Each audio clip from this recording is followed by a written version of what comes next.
La sous-région en année électorale, le Sénégal dans 7 mois, le Mali ce dimanche pour le deuxième tour de la présidentielle, la Côte d'Ivoire en 2020. Et oui, la Côte d'Ivoire, avec Simone Gbagbo amnistié et 799 personnes, pour la plupart de hauts dignitaires du FPI, du Front populaire ivoirien, d'anciens ministres, dans un contexte de combine de manœuvres, que reste-t-il de l'engagement en politique, de la loyauté, de la fidélité, contexte d'une sous-région en pleine mutation, d'un pays, la Côte d'Ivoire? Albert Bourgi, politologue, très au fait des bouleversements politiques dans la sous-région. Albert Bourgi a objection de ce dimanche. C'est un plaisir de vous y accueillir. Merci beaucoup, Bayoumar. Je suis toujours heureux de m'exprimer sur Sud FM. Voilà. Professeur, dites-nous, engagement en politique, fidélité, loyauté, Simone Gbagbo amnistié, quelle est la symbolique de cette libération? Moi, je crois que d'abord, cette libération était une façon pour Ouattara, en quelque sorte, de décrisper un petit peu la situation et peut-être de prendre un peu la mesure également du soutien qui est aujourd'hui toujours accordé, bien évidemment, par une majorité d'Ivoiriens à Laurent Gbagbo. À travers Simone, c'est Laurent Gbagbo. À travers d'autres dignitaires du FPI, c'est toujours Laurent Gbagbo. Je crois que, en l'envoyant, pardonnez-moi l'expression, avec, bien évidemment, le soutien, pour ne pas dire l'initiative de Sarkozy à l'époque, en envoyant, bien sûr, Laurent Gbagbo à La Haye, il s'agissait de se débarrasser, non pas seulement d'un homme, qui était Laurent Gbagbo, qui gênait bien évidemment un certain nombre d'intérêts, mais peut-être se débarrasser de toute une équipe ou même d'un parti politique qui aspirait lui aussi à reprendre un petit peu les thématiques politiques du fondateur de l'organisation, du fondateur du parti. Oui, pourquoi maintenant cette libération? Pourquoi maintenant? La libération, je crois, de Simone Gbagbo était due à une volonté du pouvoir de décrisper la situation, mais dans le même temps, me semble-t-il, de pouvoir prolonger en quelque sorte l'exercice du pouvoir par l'équipe de Ouattara, à défaut de pouvoir postuler pour un troisième mandat, comme bien sûr l'indique la Constitution. Il cherche bien évidemment à installer un des siens, un de ses proches, et bien évidemment à continuer ou à poursuivre cette politique, qui est une politique qui est sourdement de répression. On n'a jamais vu, dans un pays où la normalité était soi-disant revendiquée, normalisation politique était revendiquée, on n'a jamais vu autant de prisonniers. Vous vous rendez compte qu'il y a eu des dizaines de personnes qui ont croupi dans les prisons pour avoir exprimé des opinions contraires à celles, bien sûr, diffusées ou distillées par le pouvoir en place. C'est rare. Et pourtant, ça s'est produit sous l'égide d'Alassane Ouattara, qui se présente comme un très grand démocrate, comme quelqu'un qui a été brimé, au fond, par Laurent Gbagbo, qui l'a empêché, disons, d'être celui qui était le sauveur, où il se considérait comme... Finalement, cette victimisation a porté ses fruits. C'est vrai que cette victimisation a porté ses fruits, on pourrait le dire, d'une certaine manière, lorsque Ouattara a été élu en 2010, une élection, là aussi encore une fois contestée, mais qu'importe, on connaît la suite, Gbagbo sorti par l'armée française du palais présidentiel, arrêté, envoyé à La Haye, et bien évidemment, Ouattara installé avec tous les honneurs de la République, bien évidemment sous l'égide à l'époque, souvenons-nous très bien, de Sarkozy. Donc si vous voulez, c'était évident qu'il y avait la Côte d'Ivoire pour beaucoup d'intérêts français. Pour beaucoup de ceux qui défendent les intérêts français, c'est en quelque sorte une mine d'or. Il ne faut surtout pas que, ma foi, on vienne contester ou peut-être menacer les intérêts de la France. Et beaucoup ont vu, en quelque sorte, dans Gbagbo et dans tous ceux qui se réclament de lui et qui appartiennent, par exemple, à son parti, le Front populaire ivoirien, voir là des dangers, en quelque sorte, potentiels pour la défense des intérêts français. Or, de ce côté-là, c'est vrai que Alassane Ouattara, dès son accession au pouvoir, a clairement montré, en quelque sorte, la ligne politique qui était la sienne, à savoir préserver principalement les intérêts français, et loin s'en faut, en tout cas, de pouvoir, dans le même temps, apporter du mieux aux populations ivoiriennes. C'est ça le paradoxe. Que Ouattara se disait être proche du peuple ivoirien. Il n'a rien fait, pratiquement rien fait, à tel point qu'il y a un slogan qui circulait en Côte d'Ivoire ces derniers mois, c'est Gbagbo Kafissa Gbagbo, c'est-à-dire Gbagbo est mieux que les autres. Ça signifie que Ouattara, y compris par les siens, était décrié, était véritablement pilier, pardonnez-moi, passé au pilon. Et tout simplement parce que c'est vrai que Alassane Ouattara s'est surtout préoccupé de protéger, de conforter les intérêts français et de confier par exemple de très grands projets. Il y a eu des projets de métro, il y a eu des projets de je ne sais quelle autoroute, etc. Des grands projets bien évidemment aux entreprises françaises. Oui, mais alors quelle est la signification politique de cet acte posé par le président Ouattara? Quelle est sa signification politique? Oui, je crois que la libération de Simone Gbagbo avait une signification, bien évidemment, pour Ouattara, une signification, disons, politique, dans la mesure où il voulait par là même démontrer qu'en réalité, il ne s'acharne pas sur l'ancien président et bien évidemment sur les proches de l'ancien président. Mais en fait, cette libération était également le fruit des pressions internationales. Beaucoup étaient intervenus précisément pour demander la libération de Simone Gbagbo, dont on ne savait pas tellement quels étaient les griefs qu'il avait conduits. Elle est allée en prison, elle en est sortie, elle a été systématiquement brimée, elle a été systématiquement, je veux dire, maltraitée par le pouvoir et par Alassane Ouattara sur les ordres d'Alassane Ouattara. Mais alors, Albert Bourgi, pour rappeler que Simone Gbagbo a tout de même été accusée d'atteinte à la sûreté de l'État, accusation qu'elle a niée et rejetée. Finalement, elle et 799 personnes, pour la plupart de hauts dignitaires du FPI et d'anciens ministres. Alors dites-nous, s'agit-il là d'engagement, de la loyauté, de la fidélité, de la conviction d'hommes et de femmes qui sont restés dignes et fidèles à leurs idéaux? Mais moi je crois sincèrement, Bayoumar, ce sont des gens qui ont des convictions politiques et qui adhèrent justement à la ligne politique qui a été celle de leur leader, Laurent Gbagbo, et de là où il est, sans aucun doute. Il savait très bien qu'au fond, il y avait des gens qui, proches de lui, dans son parti, et bien évidemment, à travers, bien évidemment, les engagements politiques, il savait qu'il pouvait, là aussi, poursuivre le combat. Et je crois, pardonnez-moi de le dire, si Ouattara a lâché du lest, il ne l'a pas fait par, j'ai envie de dire, par volonté politique. C'est sous la pression, tout simplement. Ouattara ne fonctionne que sous la pression de ce qu'il appelle, lui, la communauté internationale, parce qu'il a toujours estimé qu'il était en quelque sorte le produit idéal de la communauté internationale et qu'à ce titre, il n'y avait que lui, au fond, qui pouvait diriger un pays comme la Côte d'Ivoire, qui était considéré et qui reste considéré comme la perle, en quelque sorte, des anciennes colonies françaises. Oui, mais est-ce que de telles valeurs corroborent avec l'idée qu'ils ont toujours défendue au sein du FPI? Mais bien sûr, écoutez, on l'a vu, personne n'a cédé. Tous les proches de Gbagbo, tous les responsables du Front populaire ivoirien ont subi au cours des dernières années, mais franchement l'opinion ne le sait pas, des brimades permanentes, des entrées et des sorties dans les prisons, sans aucun contrôle, sans aucune distinction. Il y a eu jusqu'à plusieurs centaines de prisonniers qu'on allait chercher en pleine nuit pour justement les amener en tôle. Franchement, c'est indigne, encore une fois, d'un homme ou d'un pouvoir qui se prétend être démocratique. Au fond, on se rend bien compte. Je le dis franchement parce que il n'y a pas d'animosité à l'égard de ce monsieur, Alassane Ouattara, que je connais depuis très longtemps, mais il y a surtout cette soif du pouvoir et surtout la volonté de ne rien lâcher. Il cherche, à défaut de lui, d'avoir d'autres qui le suivraient, bien évidemment, dans les responsabilités au niveau national et qui pratiqueraient la même politique et qui protégeraient toujours les mêmes intérêts. Vous savez, Ouattara, pourquoi il ne s'est pas présenté? Parce qu'il sait très bien qu'au fond, il a déçu ses propres partisans. Le petit peuple qui croyait qu'avec l'arrivée de Ouattara, les choses allaient s'améliorer. Pas du tout. Et c'est tellement vrai qu'il y a une expression que j'ai retenue, c'est Gbagbo Kafissa. Et Gbagbo est mieux que les autres. C'est ce que disent les djoulas, les commerçants, ceux qui étaient en quelque sorte considérés comme les soutiens sociaux et politiques de Ouattara en Côte d'Ivoire. Oui. Ça signifie qu'au fond, Ouattara n'a fait qu'une chose, c'est protéger les intérêts étrangers. C'est vrai que les intérêts de la France sont largement protégés, sont largement épanouis, sont extraordinairement protégés. Le cas de Bolloré. Vous savez où se trouve le siège de Bolloré? dans l'immeuble qui appartient à Mme Ouattara.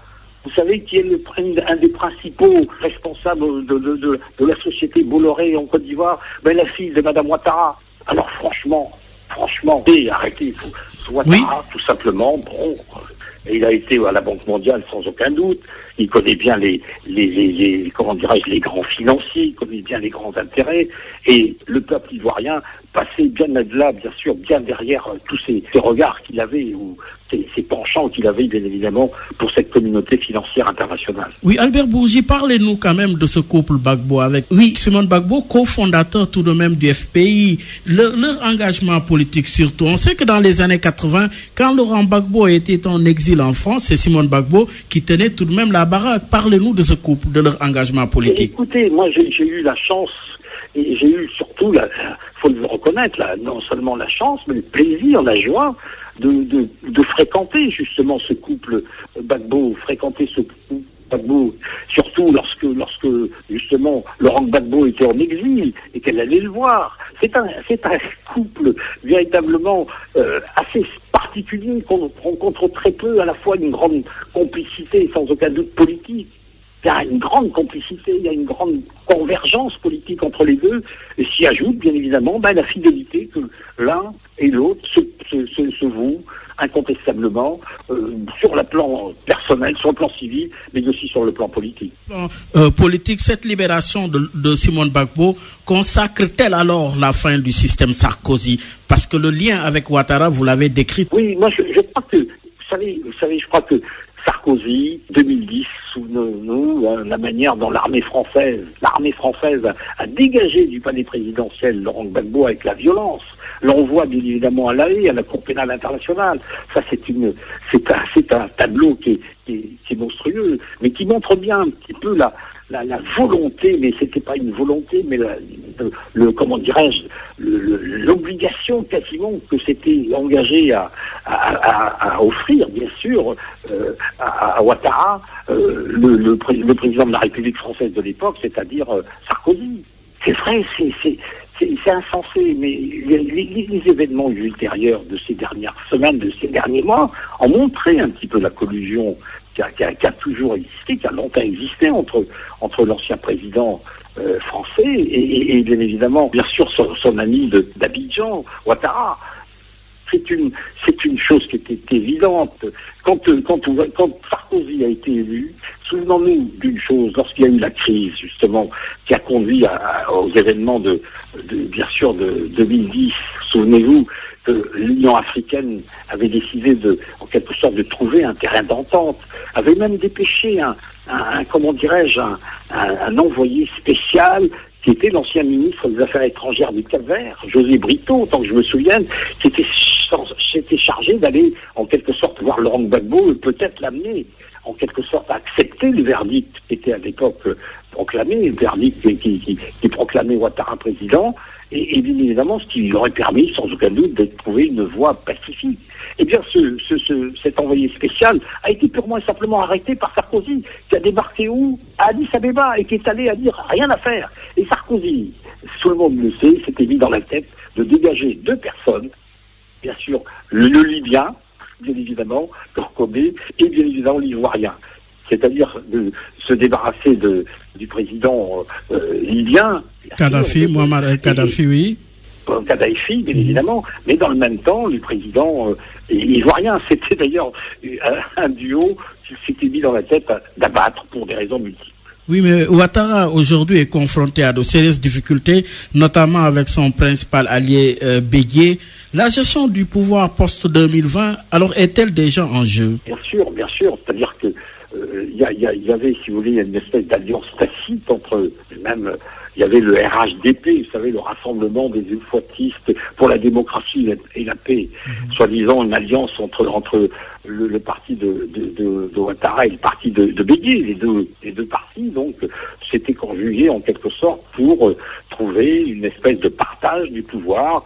C'était donc le tour de de Ouattara au départ. Ça devait être le tour également d'un quelqu'un du RHDP, bien évidemment, c'est-à-dire du parti de Bédié, etc. Ça n'a pas été le cas. Il y a eu des frictions, et puis, ma foi, vous savez comment ça se passe quand on exerce le pouvoir à deux. Il y en a toujours un qui tire sur l'autre et qui l'abat ou non, en tout cas qui se débarrasse de lui s'il le faut, en tout cas politiquement, bien sûr. Politiquement, et ce contexte ne favorise pas justement une gestion aisée pour Alassane Dramane Ouattara. Le dernier rapport de l'Union européenne sur la gestion de Ouattara décrit une situation calamiteuse. Les dérives du pouvoir Ouattara, j'ai cité bien sûr le rapport. Question, est-ce que la libération de Simone Gbagbo ne va pas rapprocher Ouattara et Bédié finalement?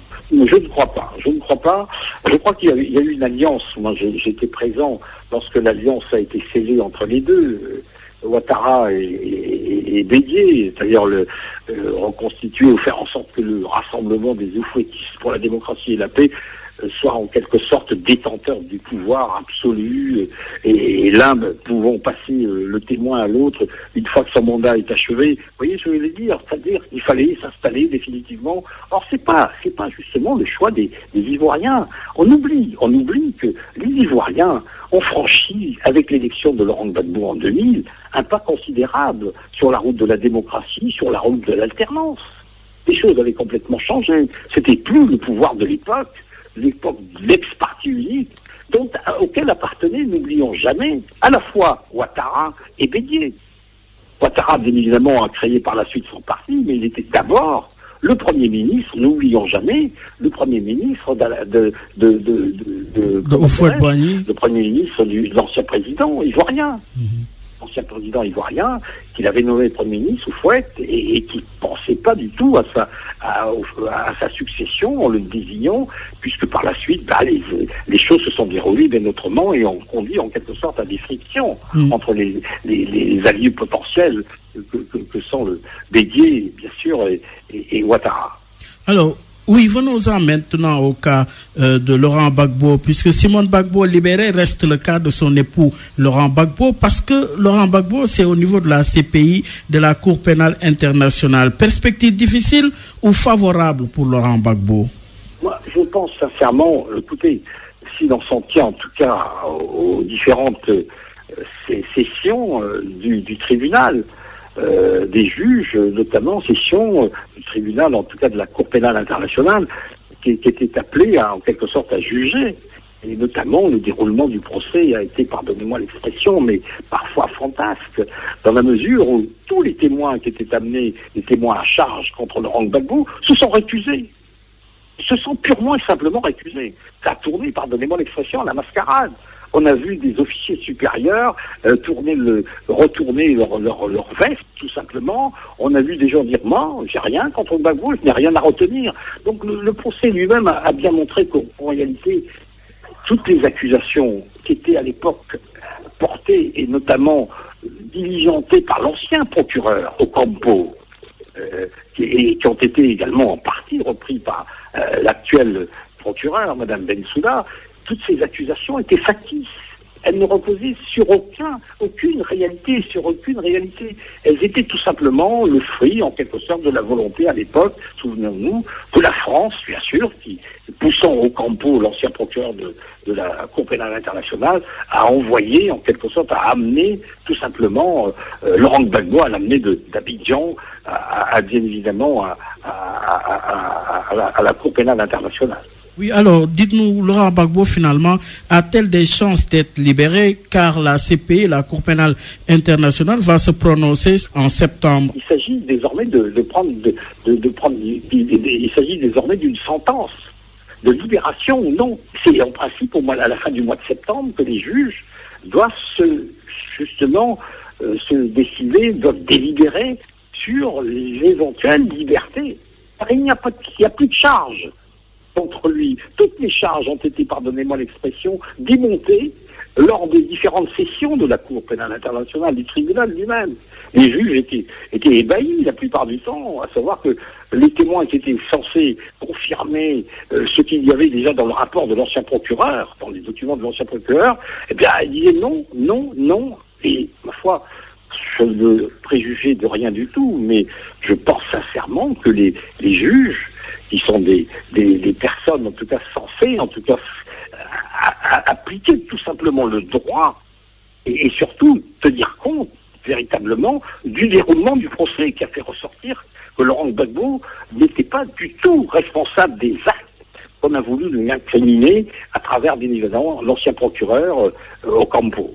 Oui, pour rappeler que Laurent Gbagbo est accusé de crimes contre l'humanité, crimes de guerre. Mais alors, Laurent Gbagbo, au cas où Laurent Gbagbo est libéré, va-t-on alors, Albert Bourgi, redéfinir ou redessiner la carte politique de la Côte d'Ivoire? Écoutez, il est évident que moi j'irai plus loin, Bayoumar, je ne veux pas anticiper. Je pense aujourd'hui, moi je suis un juriste, comme beaucoup d'autres, on le pense, franchement il n'y a aucune charge aujourd'hui qui pèse véritablement sur Laurent Gbagbo, et je pense que la décision des juges, sans anticiper sur quoi que ce soit, ne peut pas du tout incriminer de quelque manière que ce soit Laurent Gbagbo, et on ne voit pas d'autre issue que la libération de Laurent Gbagbo. Certes, bien sûr après la libération, que sera la vie de Laurent Gbagbo? Est-ce qu'il reviendra? C'est à lui de décider tout cela, bien sûr. Mais Gbagbo, c'est un Ivoirien. Il a la Côte d'Ivoire dans tout son, j'ai envie de dire, dans sa tête, dans son esprit, dans son cœur. Et je vois pas comment Laurent Gbagbo pourrait revenir ailleurs ou retourner ailleurs qu'en Côte d'Ivoire. Et quel est son avenir politique? Vous savez, moi, Laurent Gbagbo, comme beaucoup d'autres, nous l'avons rencontré, ne se prononce jamais là-dessus. Vous savez, c'est quelqu'un qui a une personnalité assez exceptionnelle, franchement. Une capacité, si vous voulez, j'ai envie de dire, d'encaisser, c'est vrai, mais aussi une capacité de réflexion. Et moi, je ne l'ai jamais entendu. Je l'ai vu à plusieurs reprises à La Haye. Je ne l'ai jamais entendu porter le moindre jugement sur ceux qui aujourd'hui encore dirigent la Côte d'Ivoire. Jamais je l'ai entendu. Vous pouvez parler de tout avec lui, sachant très bien, on sent très bien qu'il avait l'esprit tranquille, parce que convaincu qu'il n'a jamais commis les actes qu'on lui incrimine. Jamais. Ça a été un montage qui a été purement et simplement mis en place par l'ancien procureur Ocampo, qui était pardonnez-moi l'expression, ça a été reconnu par la suite, un voyou, et qui, malheureusement, ce dossier d'accusé transféré à sa remplaçante, qui, elle, me semble-t-il, tiendra beaucoup plus compte, si vous voulez, de la réalité des faits, beaucoup plus compte également des fausses accusations et des faux procès qui ont été véritablement lancés contre l'ancien président ivoirien. Oui, son épouse, Simone Gbagbo, est amnistiée. Elle est tout de même présidentiable, Simone Gbagbo. Qu'en pensez-vous? Bien sûr. Moi, je crois que, bien sûr, tous les Ivoiriens, n'importe quel Ivoirien, un citoyen ivoirien est présidentiel. On ne peut pas empêcher quelqu'un, un Ivoirien. Elle est ivoirienne. Ma foi, je ne dis pas qu'elle va se présenter ou pas. C'est à elle de décider. Va-t-elle rebondir? Ça ne veut pas dire, c'est pas parce qu'on est l'épouse de Laurent Gbagbo qu'on est nécessairement le candidat de choix. Il n'y a jamais dans l'esprit, dans la tête en tout cas de Laurent Gbagbo, il a été question de confisquer au profit d'une famille le pouvoir en Côte d'Ivoire. C'est les Ivoiriens et les seuls Ivoiriens qui décident. C'est eux qui doivent voter et c'est eux qui votent et qui voteront sans aucun doute pour le candidat ou les candidats qui leur seront proposés, et sans doute qu'il y aura toujours un candidat proposé, bien sûr, présenté par le Front populaire ivoirien avec le soutien de Laurent Gbagbo. Oui, mais alors parlons du FPI, du Front populaire ivoirien. A-t-il gardé ses forces intactes, surtout que le parti est aussi divisé, d'un côté avec Sangaré et de l'autre avec Pascal Affi-Guessan? Déjà, les conservateurs avec Sangaré gardent Laurent Gbagbo comme candidat à la prochaine présidentielle. Et vous savez, Bayoumar, le FPI, je vous assure, a traversé beaucoup de crises, et celle-ci, elle est très forte. Bien sûr, l'arrestation, la détention de Laurent Gbagbo à La Haye, sans doute, mais je crois que le FPI n'a pas changé. C'est Affi-Guessan et quelques partisans, ceux qui l'ont suivi dans cette démarche, qui a voulu, sans aucun doute, ma foi, non pas retourner sa veste ou même pas parler de ça. Je trouve ça tellement pitoyable, pour ma part. Au fond, un film décent a perdu son temps parce que, vous savez, quand on lâche comme ça un parti, quand on quitte de cette manière, on est toujours mal reçu par ceux chez qui ils pensaient trouver fortune politique. Je veux dire qu'il y a une chose sur laquelle tout le monde est d'accord, c'est que Gbagbo, ça fait 10 ans qu'il a été, et j'ai envie de dire enlevé, envoyé à La Haye, et ses partisans n'ont jamais cessé de le soutenir. Moi, je suis frappé. Vous ne pouvez pas imaginer en France comme ailleurs les centaines, pour ne pas dire les milliers de manifestants qui allaient tout simplement assister, qui restaient dehors devant le tribunal, devant la Cour pénale internationale, lorsque se déroulait le procès de Laurent Gbagbo. C'est encore le cas de nombreuses manifestations. Personne, me semble-t-il, peu de gens en tout cas, ont lâché véritablement Laurent Gbagbo et le Front populaire ivoirien. Il y a eu certes l'épisode à Finguessan, mais je pense qu'à Finguessan, c'est à lui de décider. Je ne veux pas porter de jugement, mais je pense sincèrement qu'il a commis une erreur politique qui pourrait être une tâche pour lui dans la poursuite, en tout cas, de ses engagements politiques. Maintenant, le cas Ouattara-Gbagbo est loin d'être fini. Sommes-nous loin de l'épilogue Ouattara-Gbagbo? Je crois qu'on n'est jamais très loin. Vous savez, Ouattara et Gbagbo, ils n'avaient pas de mauvaise relation. Hein. Je signale que Gbagbo voyait régulièrement, lorsqu'il était président, Alassane Ouattara. Moi-même, j'ai assisté à une réunion, ils étaient là, il y avait une rencontre. Mais bon, c'est vrai qu'aussi, entre-temps, est arrivé Sarkozy, fait bien sûr monter les enchères, faisant monter en quelque sorte bien sûr... Ouattara, en le portant à la présidence de la République, etc., etc. Les deux, vous savez, c'est des hommes politiques. Il n'y a pas de... En tout cas, chez Laurent Gbagbo, je ne connais pas, bien sûr, l'autre. Je ne le connais pas très bien, mais en tout cas, ce que je sais de Laurent Gbagbo, c'est quelqu'un qui n'a aucune, j'ai envie de dire, réticence à quoi que ce soit. Et c'est quelqu'un qui n'a absolument jamais chargé qui que ce soit. On a beau être son adversaire, il le respecte. Ça doit être un adversaire parfois violent, il l'écoute. C'est quelqu'un, pardonnez-moi l'expression, qui est un peu zen politiquement, même si, encore une fois, c'est quelqu'un, un homme politique, qui ne lâche rien de ses convictions. Et jusqu'à maintenant, il ne lâche rien, il n'a jamais lâché quoi que ce soit de ses convictions, de là où il était, sans avoir à dire quoi que ce soit à ses partisans. C'est à eux, bien sûr, de décider. C'est le parti qui a marché, le Front populaire ivoirien, et qui a su surmonter facilement la scission engagée par, bien évidemment, comment dirais-je, quelqu'un, l'ancien du parti, par un Finguessan. Où est-ce que, pardonnez-moi l'expression, la démarche de Finguessan a été un peu pitoyable. Oui, Albert Bourgi. Sur le plan partisan, comme sur le plan politique, je à dire, mais c'était quelqu'un qui avait une personnalité, que Laurent Gbagbo lui-même est allé chercher, qui aurait pu sans aucun doute avoir une attitude un peu plus digne que celle qu'il a amené à vouloir en quelque sorte concurrencer ou rivaliser avec le Front populaire ivoirien originel. Oui, maintenant, quel avenir pour la Côte d'Ivoire? Quel avenir? Je pense, vous savez, la Côte d'Ivoire est un grand pays et les Ivoiriens sont très politisés. Ouattara, Gbagbo, c'est vrai que c'est cette période, c'est aujourd'hui le cas, mais demain il y aura d'autres hommes politiques, il y a une classe politique. C'est un pays qui est extraordinairement politisé. Ça, c'est le grand apport de Laurent Gbagbo, faire en sorte que les Ivoiriens, finalement, s'intéressent à la politique. Vous voyez, pendant toute la période d'Houphouët, ça a duré des décennies. Il n'y avait pas d'élection. On faisait de la politique. En réalité, c'était l'embrigadement, le parti, tout ce qu'on veut. C'était, pardonnez-moi, un peu bidon. Les élections étaient organisées à la manière un peu, comment dirais-je, artisanale. Il n'y avait pas véritablement, le suffrage universel n'avait pas le même sens qu'il a eu, justement, par exemple, en 2000, lorsqu'a été élu, à la surprise de beaucoup de gens, alors que tout le monde, bien sûr, contrôlait cette élection, lorsqu'il y a eu, bien sûr, l'élection de Laurent Gbagbo en 2000.